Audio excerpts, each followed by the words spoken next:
Hi everyone, good morning and welcome back again to my channel. And for today's video po ay magriripat po tayo ngayon.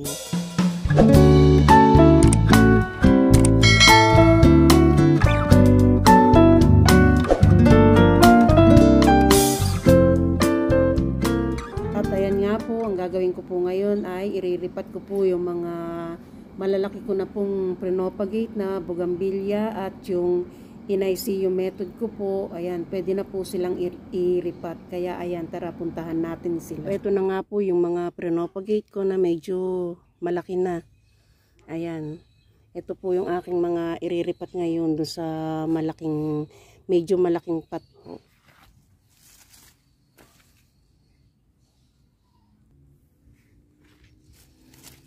So ayan, ang gaganda na nila, oh, tingnan nyo, oh.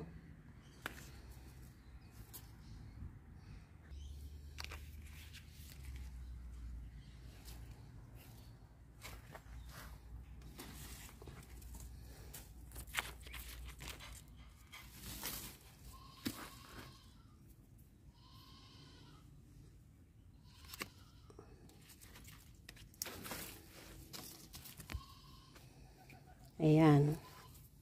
5 po yung aking iriripat na bougainvillea.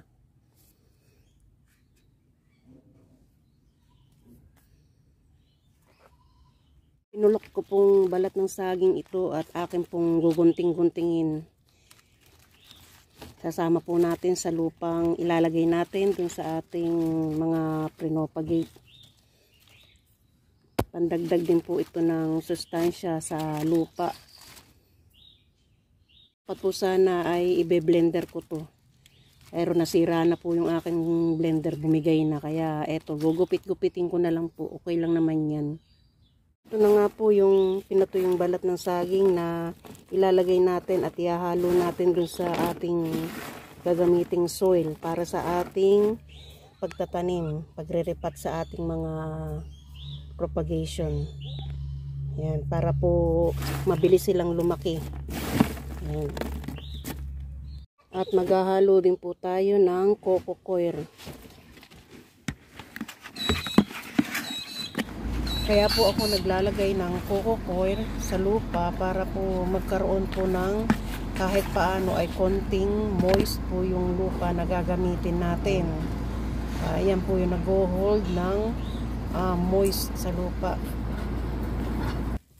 So, eto nga po at hahalo-haluin na lang po natin ito.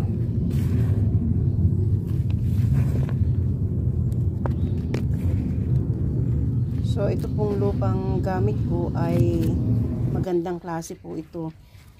Hindi ko na po nilagyan ng perlite dahil wala po tayong stock na perlite ngayon. Kaya okay lang dahil well drained naman po itong soil na gamit natin. Makakatulong po yung ating nilagay na balat ng saging para maging masustansya po yung ng lupa na ilalagay natin.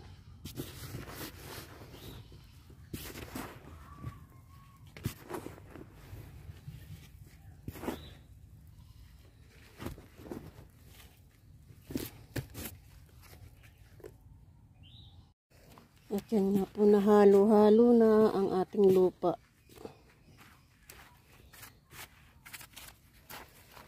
Ayan, ni-ready ko na rin po itong lalagyan yung pasong gagamitin natin. Ayan. At ayan nga po, nilagyan ko rin to ng bato para hindi po lumusot yung ilalagay nating mga soil. Para pag nagdidilig po tayo, pati madali pong lumusot ang tubig dun sa butas. So, ayan, lalagyan na po natin ng lupa itong ating pot na gagamitin.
Ayan.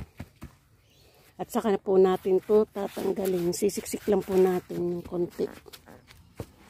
Saka po natin to tatanggalin. So, see? Ayan. So, eto na po yung naitanim natin. Oh. Ayan. Ayan. At itatanim na rin po natin yung iba. Lilipat na rin po natin sa kanya-kanyang pot. Ayan. Iriripat na rin po natin itong aking Propagate by ICU method. Ayan, tingnan nyo po, meron na siyang bulaklak. Ayan. Ayan, naitanim na po natin. Pero tatanggalin po uli natin to para tanggalin siya dito sa plastic. Ayan o.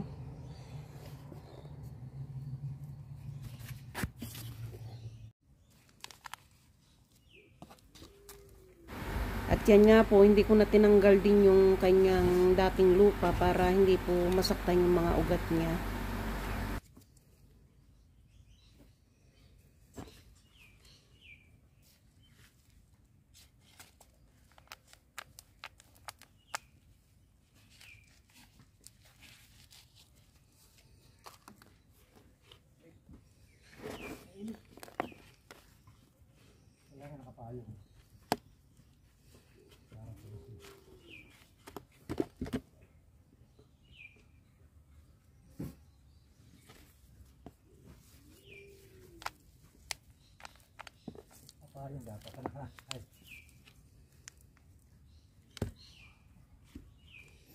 So, ayan, hindi po ako nag-ingat. Ayan, naputol ko yung ugat niya.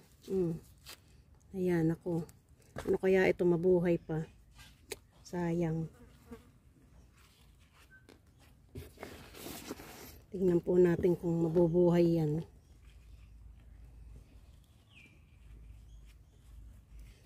Ayan, may bulaklak na pa naman, oh.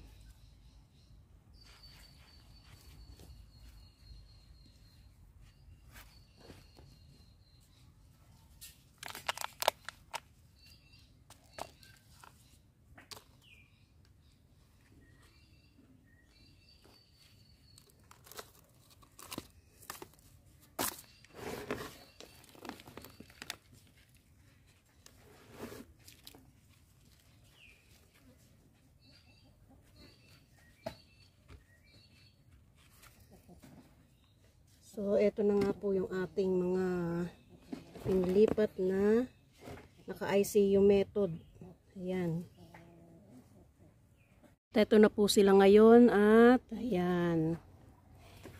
Maayos na yung kanilang pinagkakalagyan at dyan na po sila magpapalaki.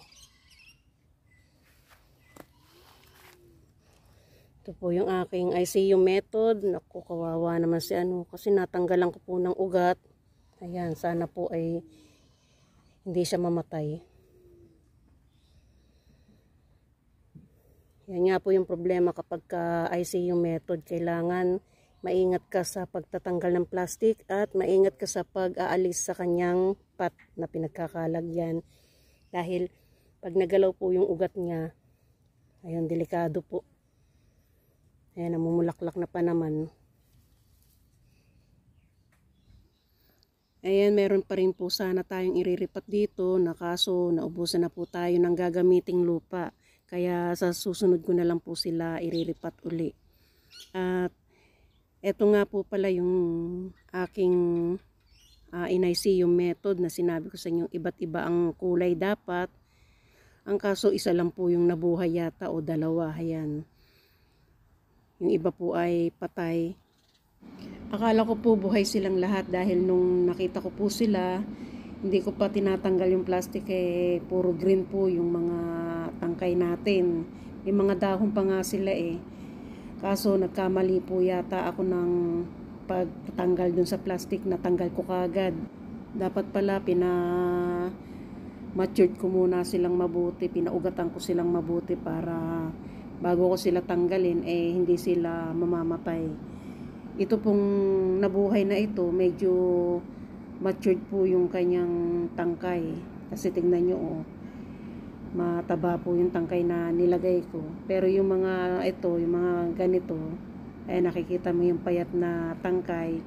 Yan po yung talbos ng ating bugambilya. Ayan ang in-ICU ko. Yung mga talbos po talaga pang ICU, yung method po ang ano niya. Hindi siya pwedeng itanim agad.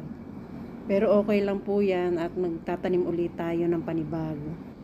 At ayan po, may papalakihin na naman tayo at may nadagdag na naman sa ating mga alagang bugambilya. So, ayan na nga po at maraming salamat po sa inyong panonood at see you on my next video. Bye!